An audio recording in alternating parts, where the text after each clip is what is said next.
Good morning, Port City family. We're excited that you're joining us on this beautiful Sunday, St. Patrick's Day. Yeah, St. Patrick's Day. I'm Tony. This is my buddy Taylor. Hey, yep, Taylor. How's it going? You have a little bit of orange. Yeah, so I grew up wearing orange. Okay. And there's a history there. All right. But if you want to, you could look it up, but I'm not getting into that this morning. All right. Yeah. So, orange on St. Patty's Day. For those that don't know Taylor, Taylor is part of our amazing student ministry staff.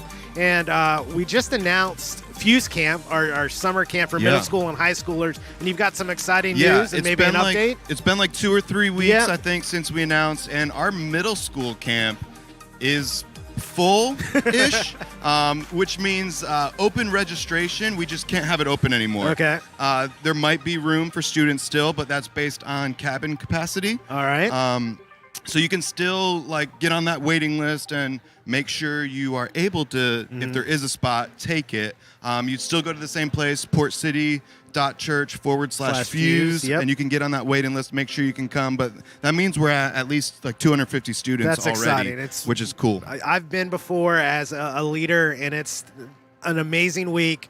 Best week of your life if you have a middle school or high school student. So go to portcity.church/fuse to get on that pre-registration list or to register your high school student. Yeah, still spots open for high school. Yeah, so Fuse is summertime, but Easter is right around the corner, and we're excited to announce our Easter weekend times. We've got 5 services over 2 days. On Sunday, 9 and 11. Yep. And Saturday, 9 and 11, and then Sunday, 9, 11, and 2 p.m.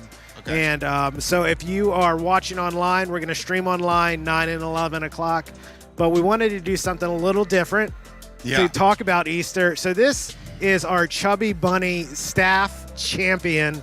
So as I talk about Easter, he's going to do a little Chubby Bunny for our online game. I got some peeps. Peeps? They're the bunny ones, All obviously, right. for Easter. So he's going to try to do the entire package. box, and then I'm going to try to say Happy Easter. Happy Easter. So we'll go a few at a time. All right. So like I said, we've got 5 worship gatherings over the Easter weekend. We are excited that a lot of new people are going to be entering the doors of Port City Community Church. And because of that, we need your help in registering for being here on Easter weekend. Can you say Happy Easter? Happy Easter. Happy These Easter. are a lot bigger than marshmallows. We've got a dump bucket underneath our feet just in case we need it. So, yes, we're encouraging everyone to register so we know who's going to come and be able to have enough room in our children's ministry environments. And we'll have Treasure Island for elementary school and Grow Zone open on every single service. Let's try it again. Happy Easter. Happy Easter, yes. And to make it a happy Easter for everyone that comes in our church doors, we need your help because we need people to volunteer in our welcome team and our kids ministry team. So if you go to portcity.church Easter, you can register and sign up to volunteer. Are you doing it? Can you do it? Come on. Let's do it. Happy Easter. Are we done? One more. All right, let's get it together, online family. Oh. And he's done. Oh, man, that is so gross. So, you good? Sorry, yeah. Yeah, all right. So That was 8. 8. Very impressive. That was we'll 8. see how much you can do at the 11 o'clock worship gathering. So we're excited that you're joining us. If you, in the midst of the craziness of Easter, didn't get all the information, go to our online Connect form so that we can answer any questions you might have about Easter weekend, ways to jump in. Maybe you have prayer requests. We'd love to hear from you. You can go to portcity.church/online. Yeah, I've always loved Easter. Yeah, it's And I always love the amazing peeps, times. too. So is that your favorite flavor of This Peeps? one's a good one. This You one's got a good some, one. residue of Peeps on your... I'm sorry. I wouldn't recommend trying this at home. Yeah. I'm an expert. I work in student ministries. Yes. Just be careful. That's why he gets paid the big bucks. That's right. So, Taylor, thanks for doing that. And thank you for joining us. We're excited for what God has in store for us here on Sunday morning. Taya's going to be kicking us off with some amazing worship. So thank you guys for joining us, and we'll see you in a bit. Good morning, church. You guys can all stand and we're going to worship together. I am so excited and blessed and honored to be able to worship as a church. In fact, everyone just take a second and just look around the room right now. This is beautiful that we all made it here. Despite the pollen, because I know it took a lot of people, a lot of my friends out, but we are here today. That is a move of God. And I believe that God is moving mightily in our church. And before we worship in song, I just want to kind of guide us in the right direction, the same direction today, so that we may be unified in our worship. We're going to sing to him of all that he has done. In fact, we're going to sing a new song that just reminds us of his nature and his victory over death in the cross so that we may have life and we may have it more abundantly. But one song that I am personally convicted to sing about is his restorative work. This first song we're gonna sing is Graves into Gardens. And it says a lot that he turns graves into gardens. He turns bones into armies and beauty for ashes. But I want us to notice something today, because a few weeks ago, Brooks challenged us with offering our sacrificial worship. And Mike has been challenging us with noticing what it is blocking our vision of the life that God has for us. And I want us in this room to really notice what all those things have in common, that beauty for ashes, graves into gardens, bones into armies. It's something had to die. Jesus had to die for us to have life more abundantly. And that's the victory that we hold today. That's the truth that we hold today. And we want to believe that. Because I believe that God is always working and doing restorative work, especially in our lives and in our hearts. But he's not a forceful God. He's not going to force his way. We've seen that. He is a willing and able God. And I don't know if some of you might relate, but I can get stuck in the waiting for God to move and do something miraculous within my own heart. But I have to notice the things that are blocking my vision. I might very well be in my own way, because he is always moving. We have to be seers so that we may witness it to the broken, to the lost. But we can't do that if we're not noticing the beauty of his work, the power of his hand. And I want us to notice that and be challenged in that today. Am I in my own way of seeing the way that God is moving within my life? Is he turning graves into gardens, bones into army? The answer is yes, but I want to participate in that. I want to sing and believe that and declare that, and I want that written in my heart so that when I leave this room, others see that. They believe that to be true and they want that for themselves. So let's be challenged in that as we worship together tonight.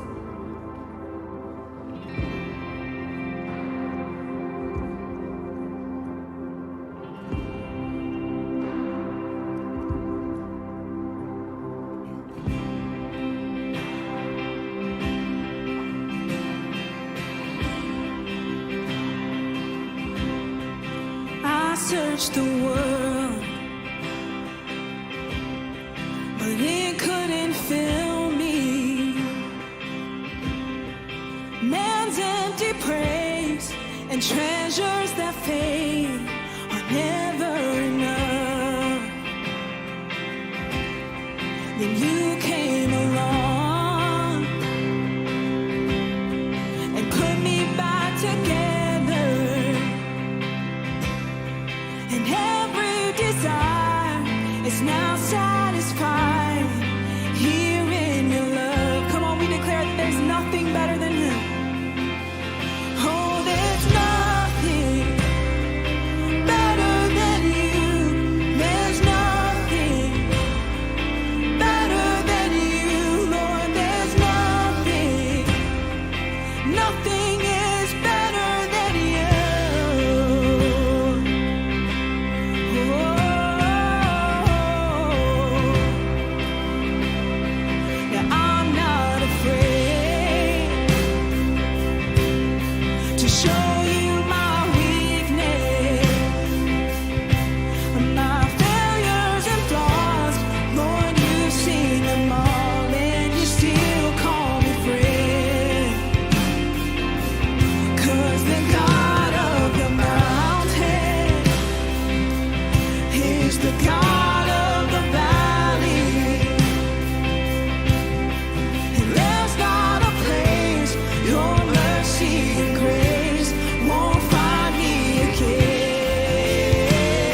takes away the sins of all. Forgiveness flows from hands and feet as violence meets the Prince of Peace. Behold the King, Light of the world, Lamb that was slain, Lion who rose, mighty to save. The fullness of God won't be kept in a grave. Oh, darkness, your hour is over. Behold the love, his dying plea. Behold the grace of Calvary, that rugged cross, soon to be the emblem of a risen King. Behold the King, Light of the world, Lamb that was slain, Lion who rose, mighty to save.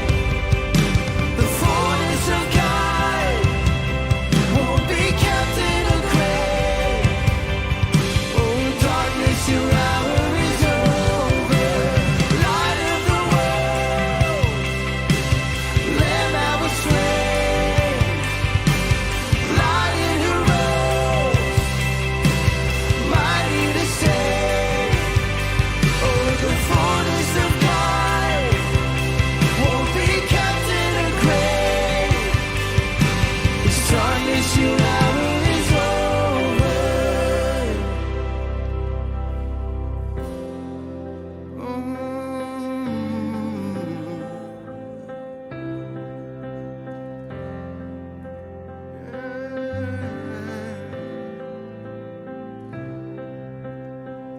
No enemy can hold you down, 'cause there's nobody in the grave now. One head gets to wear that crown, 'cause there's nobody in the grave now. No enemy can hold you down, 'cause there's nobody in the grave now. One head gets to wear that crown, 'cause there's nobody in the grave now. No enemy can hold you down, 'cause there's nobody in the grave now. One head gets to wear that crown, 'cause there's nobody in the grave now. No enemy can hold you down, 'cause there's nobody in the grave now. One head gets to wear that crown,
was lost and all alone, your presence was where I found home. You were there and you're here right now. In every high and every low, you never left me without hope. You were good and you're good right now. We believe. I've witnessed your faithfulness. I've seen you breathe life within. So I pour out my praise again. You're worthy, God, you're worthy of all of it.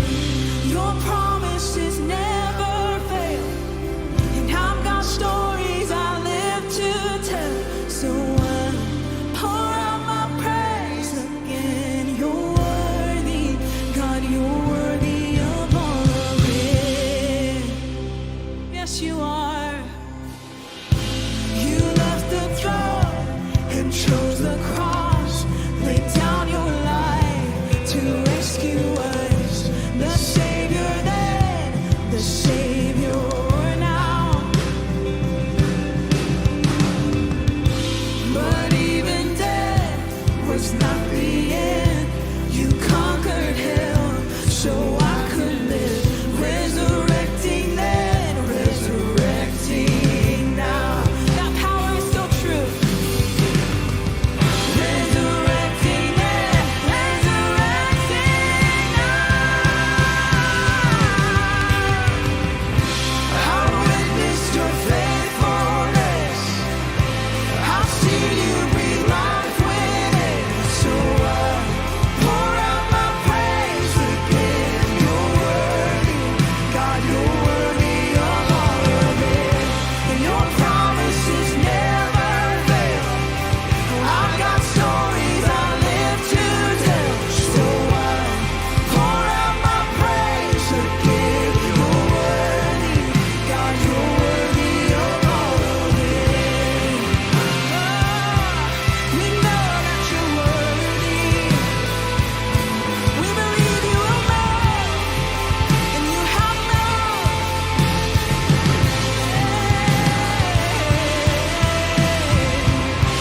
You're good and I've witnessed it.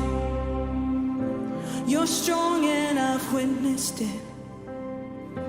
You're constant, I've witnessed it. And I'm confident I'll see it again and again. You love and I've witnessed it. Yes, you do. You heal and I've witnessed it. You save me. You save and I've witnessed it. And I'm confident I'll see it again and again. You're good and I've witnessed it. You're strong and I've witnessed it. You're constant, I've witnessed it. And I'm confident I'll see it again and again. You love and I've witnessed it. You heal and I've witnessed it. You save and I've witnessed it. And I'm confident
sing together, church.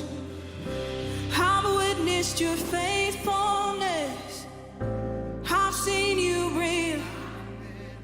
So I'll pour out my praise again. You're worthy, God, you're worthy of all of it.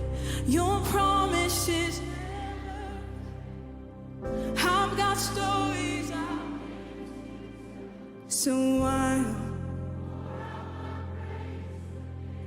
You're worthy, God, you're worthy of all of it. Oh, you're worthy, you're worthy of it all. God, thank you that you are mighty to save, that you are holy, that you are good, that you are love, that you reign above it all. That only you have the power to do what you can do. And that is turn graves into gardens, bones into armies, mourning into dancing. You call us out of where we get stuck. God, we thank you for that. Lord, as we learn about who you are, your character, thank you for the Holy Spirit to help us understand just what is required of us.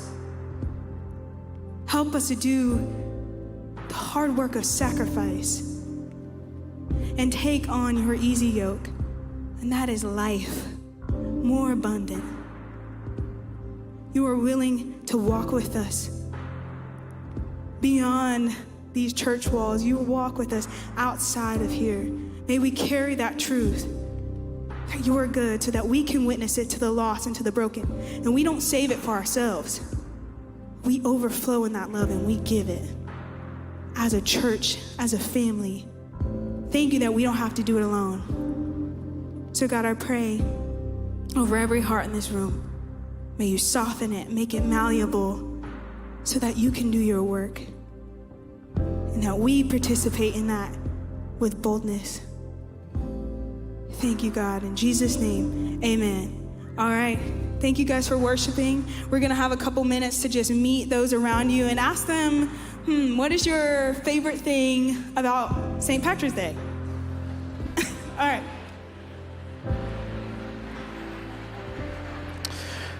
Hey, Port City family, we are excited that you're joining us, and we just echo Taya's prayer for you today, and are just excited that you're joining us. We want you to know that you are seen and you are valued, and that we want to connect with you in any way that we possibly can. If we can do that, we would love to. And the way that we can is going to portcity.church/online and filling out our Connect card. It'll be ways to ask for prayer. Maybe you have questions about Easter or different ways that you can connect here at Port City, both in person and online. The Connect card is a great first step, and someone will get that information and give you a call this upcoming week to help you figure out what your next steps of faith might be. We're excited for what God has in store for us for the rest of today. Mike's going to be continuing his series focusing on how Jesus talks about himself in the Gospel of John in a series called I Am. So we've got a couple more minutes before Mike gives his message. So just say hello to someone sitting next to you, or if you are by yourself, we encourage you to connect with someone, giving a text, call, or just a hello to let them know that you're praying for them and that you see them. Thank you, guys. Have a good one.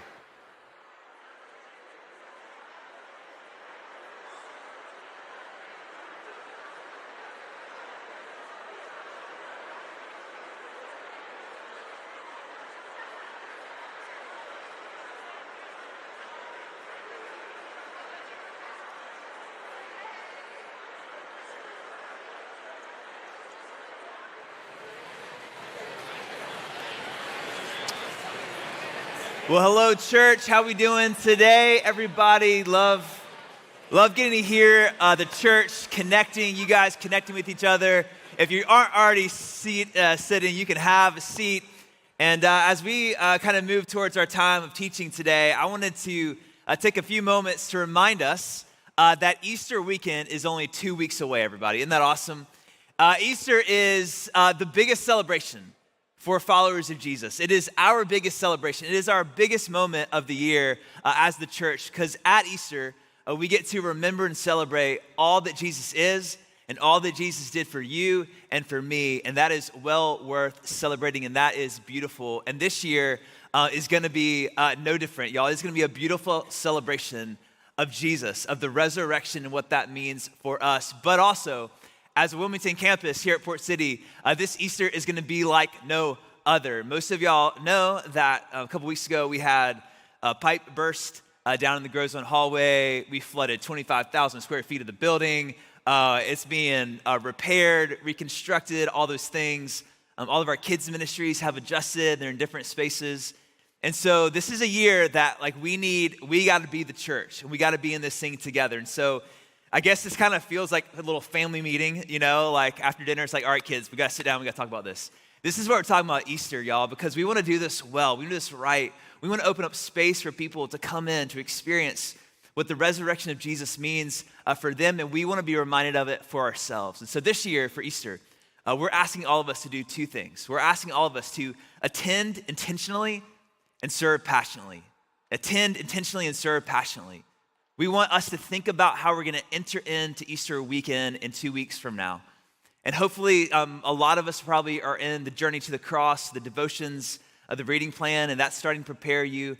But as we kind of step in and we think about the weekend, how are we going to attend intentionally? Here's a couple of ways. First is that on Good Friday, we're actually having a time for us as a church to step into this space, to pray, to contemplate the journey of Jesus towards the cross, and to actually share in communion together. So Good Friday, you're invited to drop in anytime between 4 and 7 that afternoon, that evening, as individual, with your family, with some friends, and you're gonna be invited into this main room to kind of walk through and to actually walk past these beautiful paintings of Jesus, these kind of significant moments leading him up to the cross, to contemplate them and to be prompted to pray through them. And then at the very end, we're gonna serve communion as you kind of walk out of the space. It's gonna be beautiful preparation for us for Easter weekend. And so I would encourage you to plan on being a part of that. And then for Easter weekend, we've got 5 Easter gatherings starting on Saturday at 9 and 11, and then Sunday 9, 11, and 2. So 5 identical Easter gatherings. And this year, what we're asking you to do to be intentional is to reserve your spot. Because we do have limited capacity in our building, we need to know that we can fit everyone in each gatherings, right? We can't have a gathering where there's 1,000 people out in the hallway in the parking lot. And so we're asking you to reserve your spot. A lot of you already did that last week, which is awesome. And so you're gonna go in and reserve yourself. If you got kids, you reserve them in Grow Zone and Treasure Island. And this is beautiful because you get to go ahead and decide which Easter gathering you're going to right now. So we need you to reserve your spot.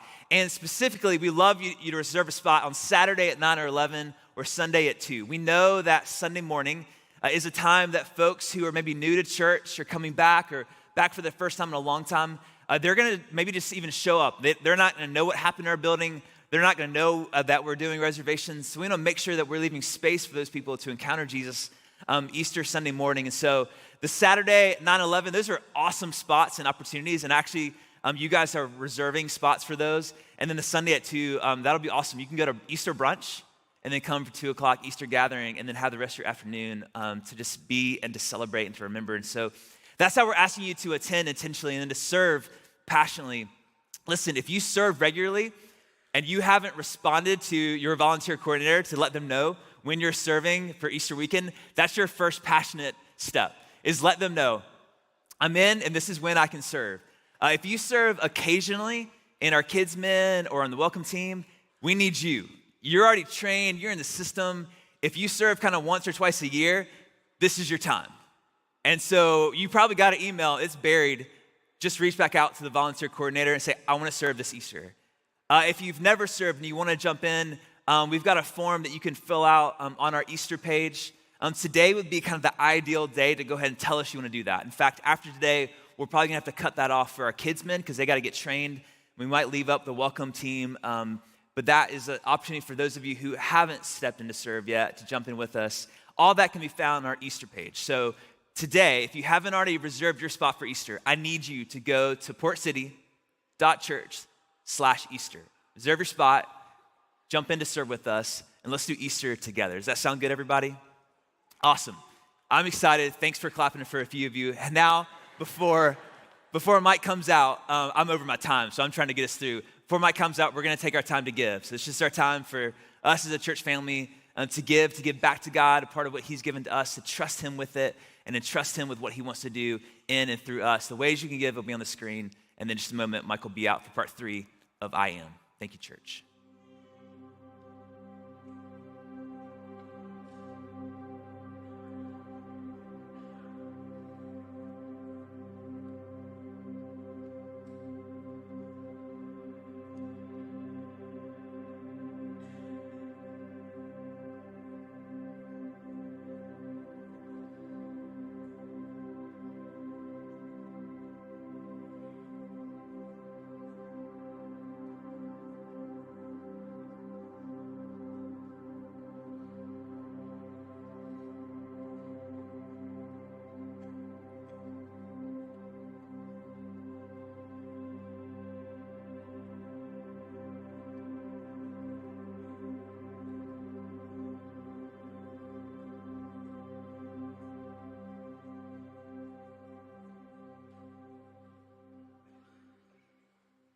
Good morning.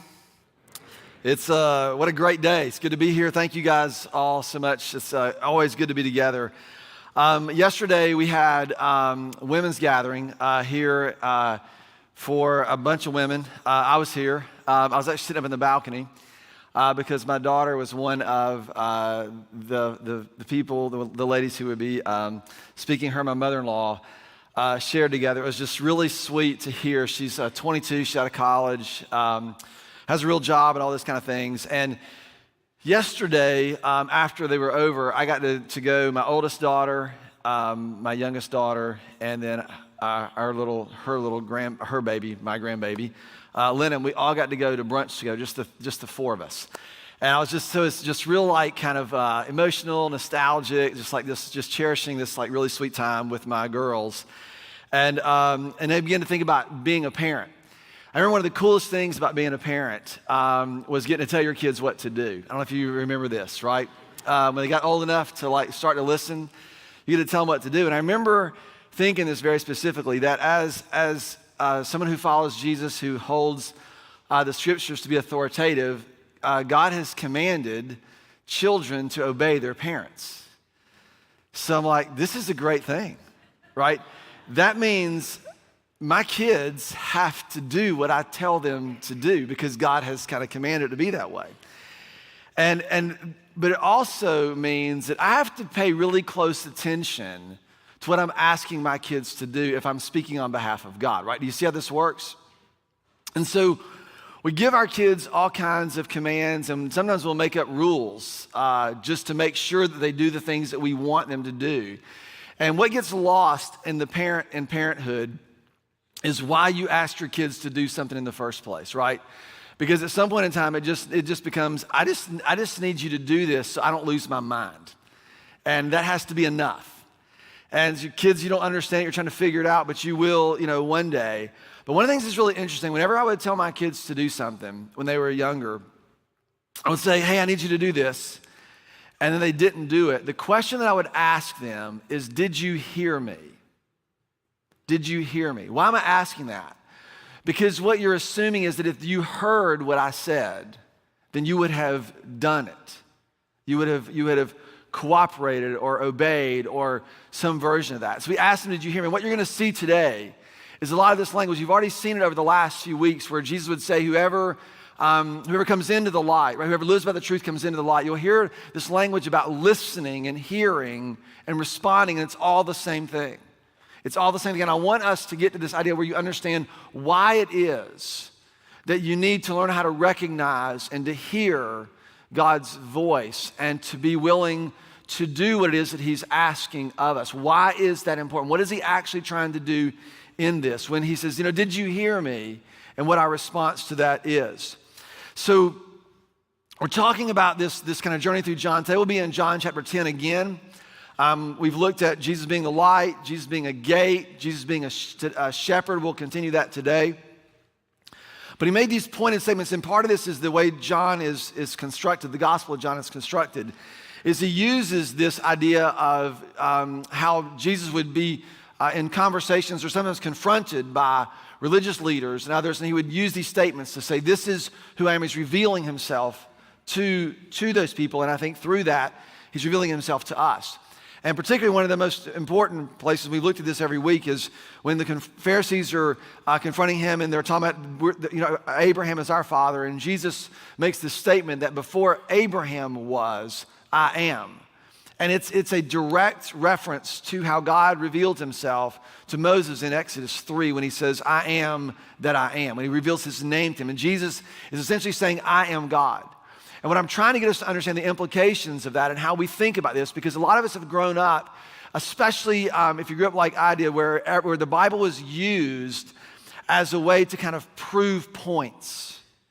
You would grab a nugget of truth, a fact, and you would use it to sling at someone in an argument to say, this is why this is true. One of the most common ones is Jesus the only way to heaven.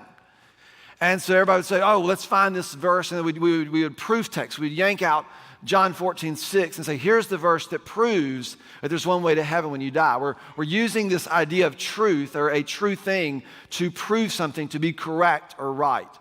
And what John 14:6 actually says is this. When Jesus says to them, he said, we don't know how you're going. Jesus says, I am the way, the truth, and the life. And no one comes to the Father but through me. One of the things when I talk about this, people always will email me or catch me after the service. They'll ask you, say, Mike, are you saying there's more than one way? No, that's not what I'm saying. What I'm saying is there's a very big difference between how do you get into heaven when you die and what it looks like to be reconciled to the relationship for which you've been created. Right? It's the difference between, like, if you go to, what do I need to do on this test in order to get a C? What's the minimum requirement to get in? Versus, would you go to your surgeon and say, hey man, how'd you approach school? I just tried to get a C, man, whatever you need to do to get a C. Do you let this person operate on you? No, you want them to know stuff. You want them to know stuff. Right? I don't want them going, how much do I need to get a C to figure out how to do the surgery? I'm like, no, I want you to know how to do the surgery really, really, really, really, really well. Like, it's that difference. How do you get into heaven when you die versus how do you live in a relationship for which you've been created for? And in fact, what this has is it's not just a proof text, right? It's not a proof text, it has a context. And what it says is this: I am the way, the truth, and the life, and no one comes to the Father except through me. If you really know me, you'll what?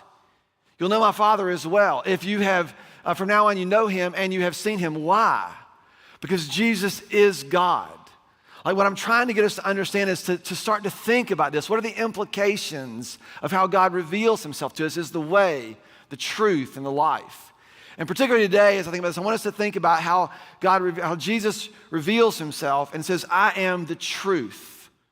That's what he says, I am the truth. Does it just mean that he gives you a bunch of facts to win all your political arguments or your apologetic arguments or whatever it is that you're arguing about? Does he just give you facts to prove those things, or is there something else that pushes on us and challenges us? That's what I want us to look at today. So the last couple weeks we've been looking at this from John chapter 10, and last we looked at Jesus as being the gate.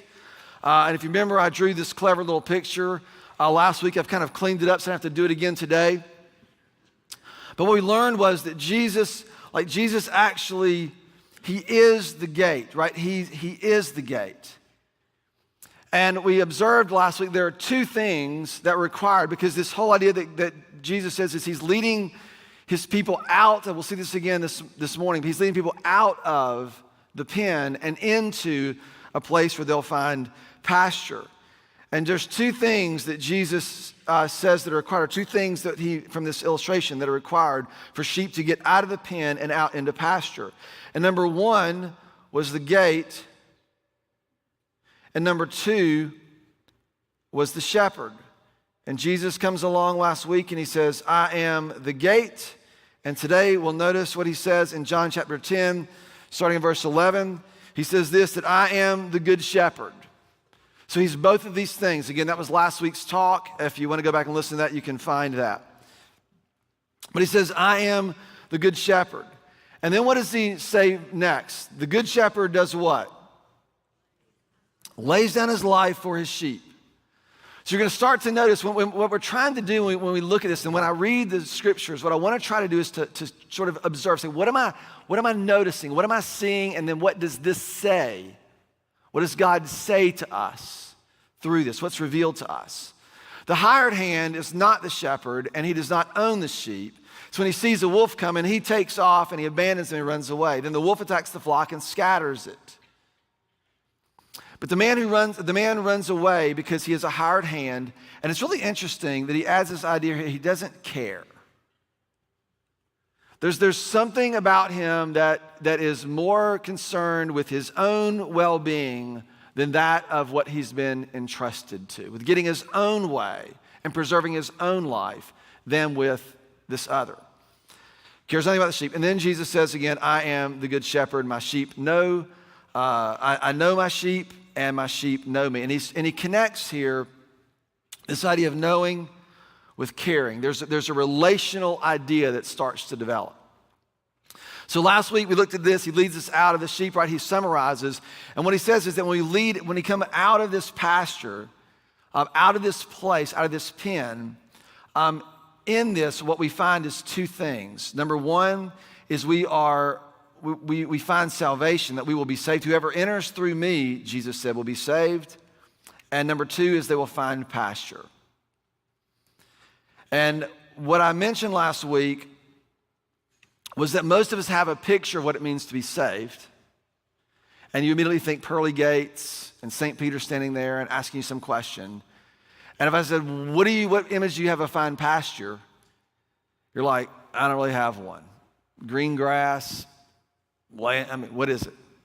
And so then what our minds go to is like angel wings and streets of gold, and we're just fluttering around. And what we're going to see, this is not actually how God reveals to us what this is going to be like for us, what he's doing in the world. He's leading us out in order to find salvation. And he's leading us out to do something. He's to bring us out of these pens. To bring us out of these pens.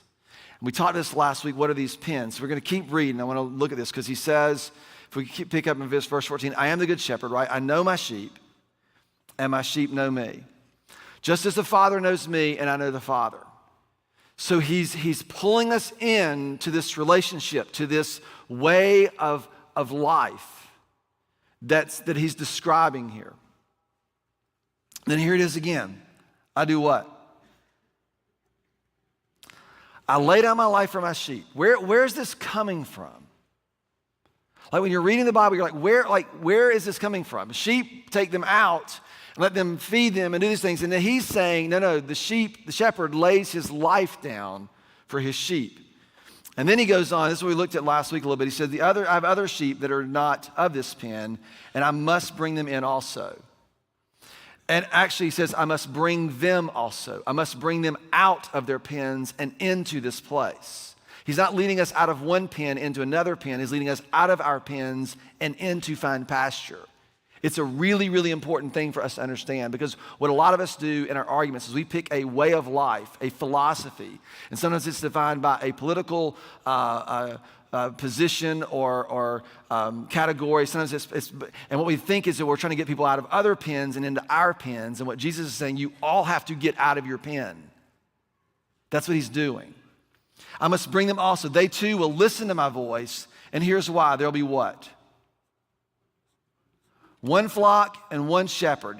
He is talking about our capacity to over-identify with things. He's bringing us out of the places where we over-identify. And I mentioned some last week. We have all kinds of categories. But there are some people who you over-identify with your struggles, right? Whatever we over-identify, he's leading us out of those places, and to keep us from identifying with anything other, to fully identifying with anything other than as those who belong to God in this place. Until we learn how to live in a place where there's one flock underneath one shepherd. That's the goal. And then we come again. The reason I know my Father, that my Father loves me, is that I lay down my life, and here it is again. It just keeps popping up. Only to do what? You can read it out loud. Only to write. What is he talking about? Any guesses? Easter's coming up. Big hint.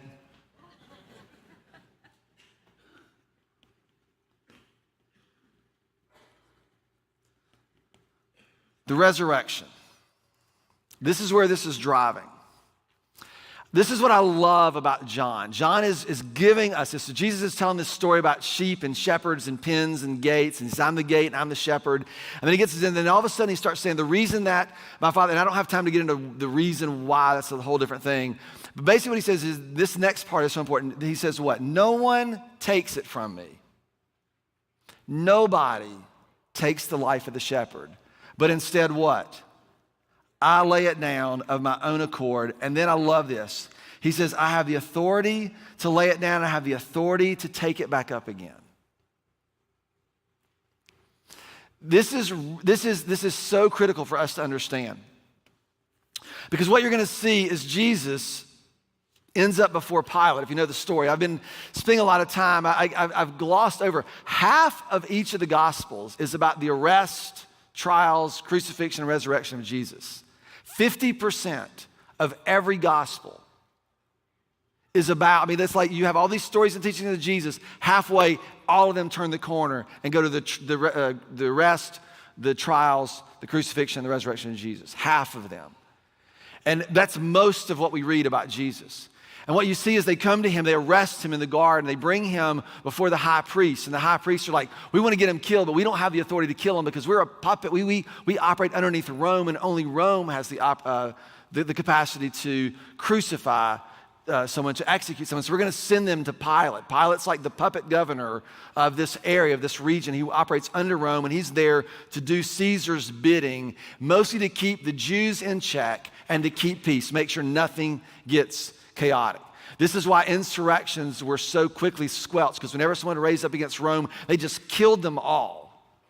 So we don't need anybody messing around here. We need to keep the peace, and the peace comes by doing what we say. Do you hear me, right? That's how it works. And so Jesus ends up before Pilate. And the high priests are going, we need you to hear this. He's like, I don't care anything about this. Like, am I a Jew? Do I care who your king is? No, I don't. Like, y'all take care of this stuff. We don't have the capacity to crucify him, and we want him dead. And now Pilate has to get involved. And so Pilate begins to interrogate Jesus. And he begins to ask him some questions. And he says, are you a king of the Jews, right? And Jesus says back to him, is this your own idea? Or did someone else say this to you? So Jesus is standing before Pilate. Pilate is the one who's going to pronounce him guilty or innocent. And he's like, do you think I'm a king, or did someone tell you this?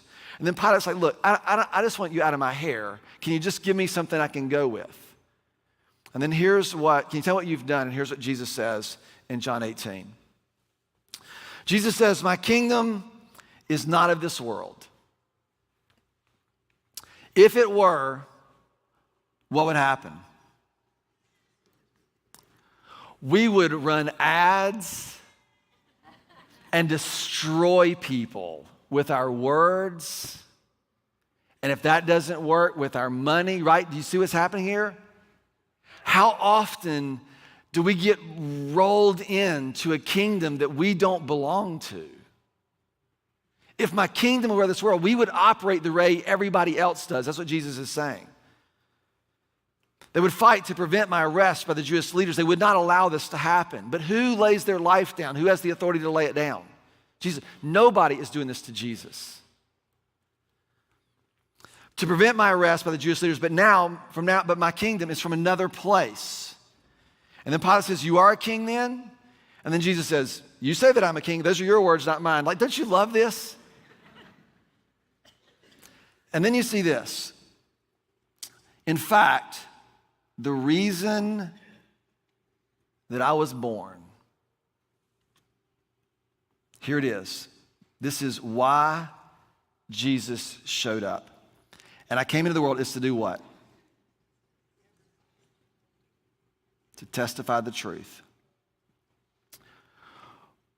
the word, the better word, is to bear witness. And we're going to look at this over the next little bit. Because the reason I came in the world, Jesus says, is to testify the truth. Everyone who's on the side of the truth, and we'll get here, but does what? Here it is. Listens. And then what does Pilate say? What is truth? This is so good because this is where a lot of us have this picture. If you've seen movies, this is right, Pilate goes back and he washes his hands, he does all this stuff. What is happening to him? What is really important for us to start to think about is what does Pilate do when he is confronted with the truth? Jesus says, I come to bear witness of the truth. And Pilate's like, what is truth? And what is he asking for? He's asking for some information that will be correct or right that he can use to go and weigh this out in the court of law with all these other people. And you know what he does? What he begins to do is he goes back inside and he wrestles them. He goes to the leaders and he comes up with an idea. He says, you know what? I think I know what we can do. Every year they release a prisoner at Passover. I know what I'll do. I'll bring the dude that they love the most. Most of us have this idea that Jesus Barabbas, that was his name. You've heard of Barabbas? His name was Jesus Barabbas, Jesus, son of the Father. We have this idea that he's like this, he's like Ted Bundy, right? That nobody likes him. That is not true. Jesus Barabbas was an insurrectionist. He could rally the Jewish people to revolt against Rome and overthrow the government that they did not want, which is exactly what they all wanted. That's why he's in jail. That's why he's been arrested, why they're going to crucify him. Because he was a threat to the Roman government and the Jewish people probably loved him. And so here he comes and he says, I know what I'll do. I'll let them pick one and surely they'll pick this innocent man. So they put him up there and it's basically two ways of doing things. Jesus, Barabbas, who gets the work done by rallying the troops and waging war. And Jesus, the Son of God, who's going to give his life as a ransom for many. And he puts them up, both of them, and says, you can choose one, and they start choosing, release Barabbas. And he says, well, what do you want me to do with Jesus? And they say, crucify him, right? And Pilate is a Roman. He's Greek. I mean, he's Roman. And he knows the emperors, and they knew the sons of God. They know that these Roman deities and all this. So he's getting nervous about being involved. He does not want to be involved in this. You see Pilate trying to find a way out. So he has Jesus basically flogged and beaten, and they just demand crucifixion. And so this is what happens in John chapter 19. They want Jesus crucified. And the crowds are demanding. In John chapter 19, verse 8, it says this, when Pilate heard this, he was even more afraid. Now he's in the middle of something that he does not want to be in the middle of, and now things are coming unraveled. And when he went back in the palace, he looks at Jesus, he says, where did you come from? And Jesus gives no answer.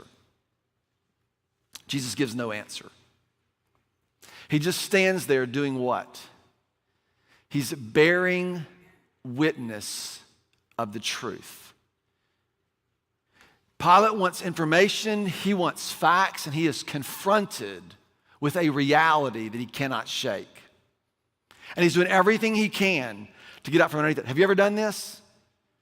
Or how do you respond when you collide with something that you can't control, you can't coerce, you can't get it to do something different? What do?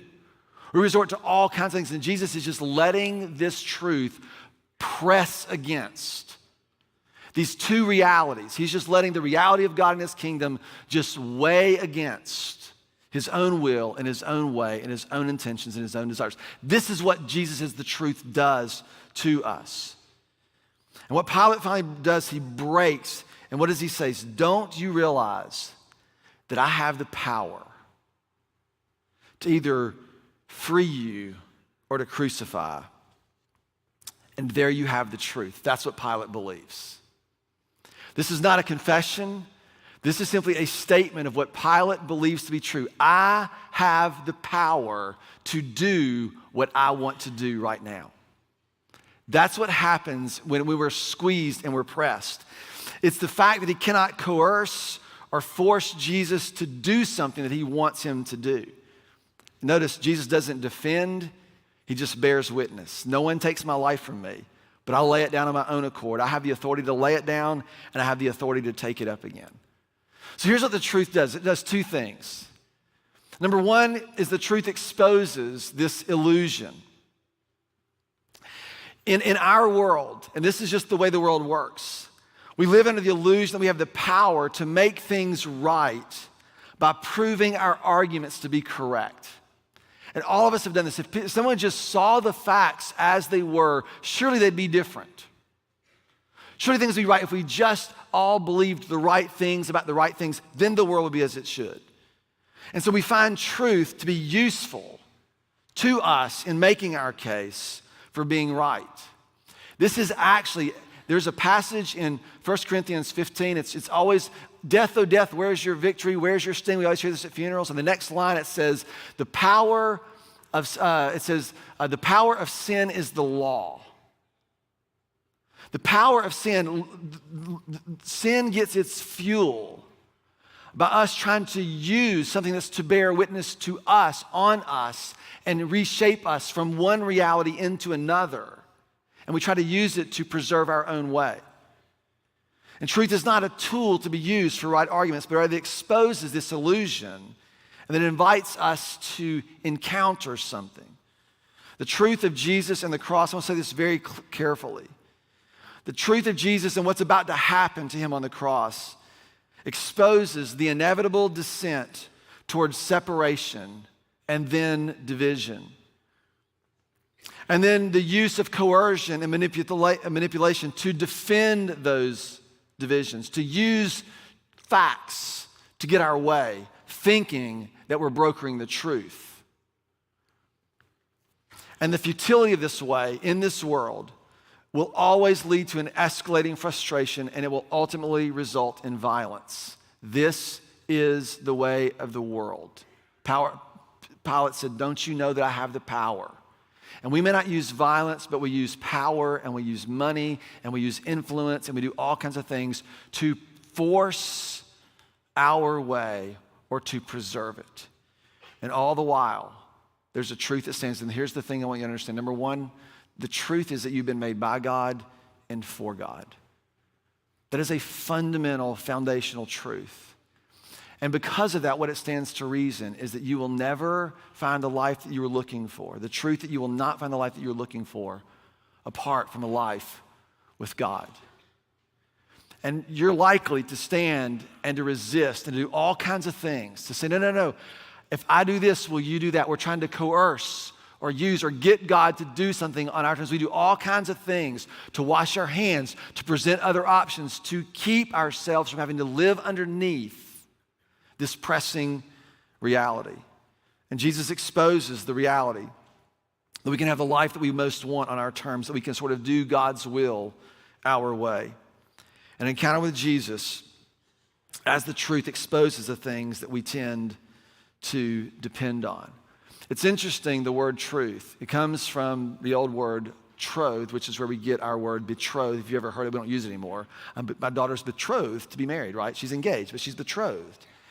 And it's a promise, but it's a truth, and it's relational. It's always relational. It's not in the way you would use it in a sentence, as you would say in the old days, I pledge my troth to you. You're promising something of yourself that does this. And this is what I mean, because what Jesus says, and we'll back up. When he says, this is the reason I was born, John 18. He says, everyone who's on the side of the truth, and we think the side, meaning my side, the side that God's on. You ever thought that before? It's whoever belongs. Whoever belongs to the truth does what? Listens.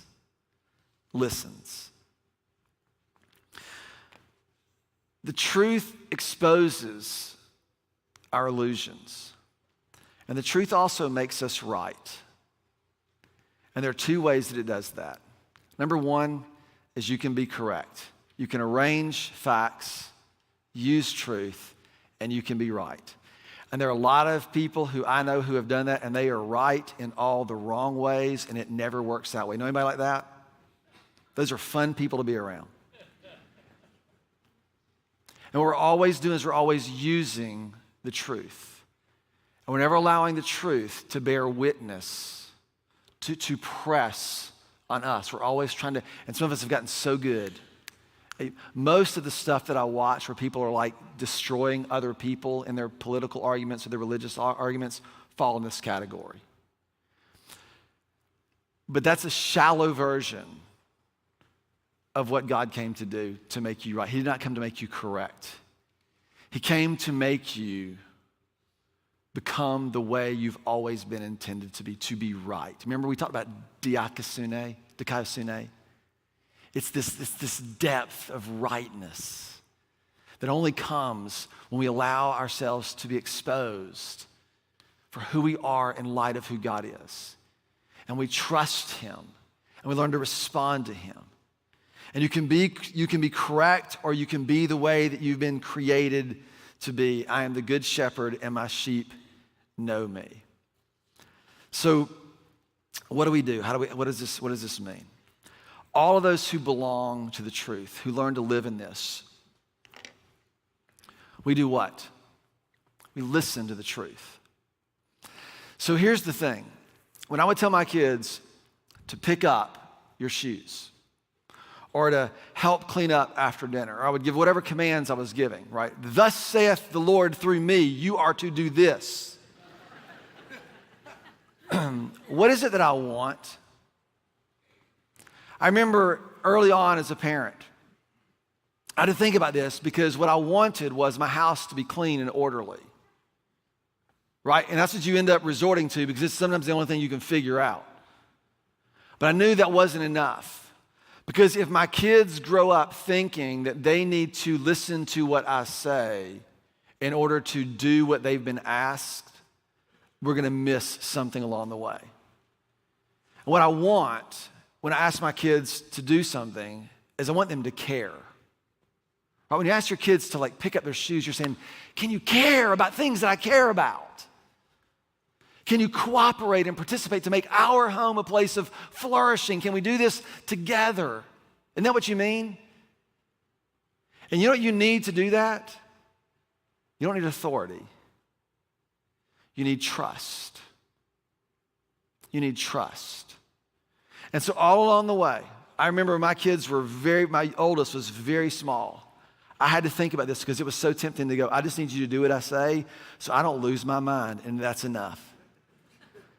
But what I realized, there's a bigger vision that everything that I ask them to do is to build trust. Why? Because what I want when they're 28 and 22 is to sit down at brunch and enjoy the relationship that we have. That is not built on them doing what I tell them to do. It's built on the fact that we belong and there's trust. Trust is the response to truth. And I'm not talking about using it as facts. I'm talking about letting the truth of Jesus bear witness on whatever reality you're trying to live out, live by, create, or whatever, and let him do that work in you. And there are a couple of questions that I would use to start this. Number one is, what do you trust about Christ? What do you trust about Jesus as Lord of your life? Can you trust his provision for you? Can you trust his provision, or do you constantly feel like you need to take matters into your own hands? I've played so many games with God in this, but I'm learning. It's only taken me 35, 40 years, right? I'm learning. Number two, can you trust his guidance? Can you trust that when he asks you to respond one way, when you would rather respond in another, even if you can produce facts that justify that you're right, and what you're trying to do is you're trying to coerce God into getting on your side of the truth. And he's like, I am the truth. There is no side other than me. And we come to him, we allow him to bear witness on us, To bear witness is to press against your life. And then thirdly is, can you trust his forgiveness? Or do you feel like you have to keep promising God to do better? Like, this is what I'm talking about. Like, a lot of us, we don't fully understand the power and the pervasive nature of God's forgiveness to make us right in the way that you want to be right. In the way that you want to be right, the way that you were made to be right. This deep sense of rightness that so pervades our lives that we end up believing that somehow everything else can possibly be returned to that, and we give our lives for it. And what you'll learn in a few weeks is we bear witness to that. We bring that to bear on the world. It's a beautiful thing. So here's for today, right? To stand before Jesus is the truth and just let him expose you for all the things that you think and feel, the realities you're trying to create, the realities you're trying to preserve, and let his reality begin to become the shaping force for yours. And there's only one question that you'll need to answer when Jesus says, do you trust me? Whoever belongs listens, right? You don't want to get to the end and say, hey, God, I did everything that you said, when he's asking you, can you trust the one who said it? That's the goal. All right, can we do that? I'm the shepherd. I'm the shepherd. I'm the gate. Everything that you need, he is, and he leads us out from these things that we build into the place in the way in which we've been created to live. Father, would you help us to hear your voice, to recognize your voice. In the smallest things, we are so accustomed to finding facts and stats and making a way to try and get you to do things the way we want them done. And you stand and you just bear witness to a reality that we are constantly being invited into. Lord, would you help us to see it and to trust it enough to walk in it? And I ask you to do this, Father. I ask you to make this so in our congregation. And I pray all of this in the name of your Son, Jesus, who is our King. Amen. Thank you, guys. Thank you. Amen. Thank you. Thank you, Mike. That Thank was you. really, really good. I love that idea of Jesus being the truth and how that's relational, and we can trust him in that. Hey, many of y'all have signed up for Easter gatherings, even as I was talking earlier. Yep. That's awesome. Thank you so much. That's what they're doing in the message. I'm just going to sign up now. They're getting it done. So don't forget to do that. Reserve your spot for you, your kids. If we can pray for you, we'll have some folks down front. If we can help you get connected any other way, it's up by the Connect Center. Hope you guys have a wonderful day. Enjoy the weather, and we will see y'all back here next Sunday. Bye.